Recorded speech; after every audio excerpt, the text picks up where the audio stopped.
And with folks all across the nation traveling during the long holiday weekend, many of them have received all too common spam text messages to their smartphones. Now, the senders posing as government agencies, including the DMV or travel agencies such as E-ZPass. Now, Ryan Hermanette spoke with travelers on the Thruway who have gotten these messages, and he brings you some pro tips on how to catch a scam.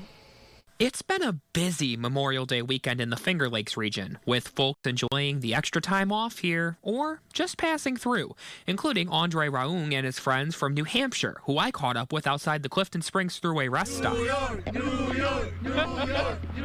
But when Andre got a text message about past due tolls, it concerned him and had him wondering if it would affect their trip. Yeah, it looks legit, and that's why it worries me. I didn't want to click on the link. But after I knew, from my wife, after, she told me, oh, it's a scam. That's what they told me, from E-ZPass. That's when I knew, And it's no surprise that he and many others received messages like these this weekend.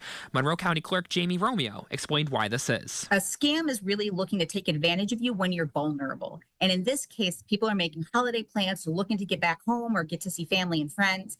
And they're trying to threaten that with misinformation. So, how can you tell if a text is real or not? I got a message Sunday morning and was quickly able to determine it was not legit. Here's how I knew. The first and probably the biggest indicator is if you look at the beginning of the phone number. If it starts with plus and then a couple different numbers, it means it's coming from a different country. The country code for the U.S. is +1. In this case, +63, that means it's coming from the Philippines. It also tells you to take immediate action in most cases. In my instance, it says, please pay immediately before enforcement to avoid license suspension and further legal disputes. That right there is a clear indicator that it's a scam. With this, there's usually a link to a website that is not actually affiliated with any legitimate government agency. Aside from this, Romeo says the government will not send you text messages unless you've given them permission to do so.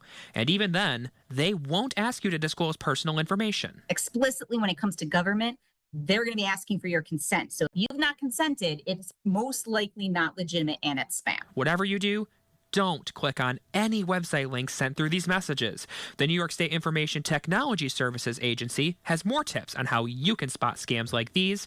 We have the link to their page on our website, rochesterfirst.com. Reporting in Rochester, Ryan Hermanette, News 8.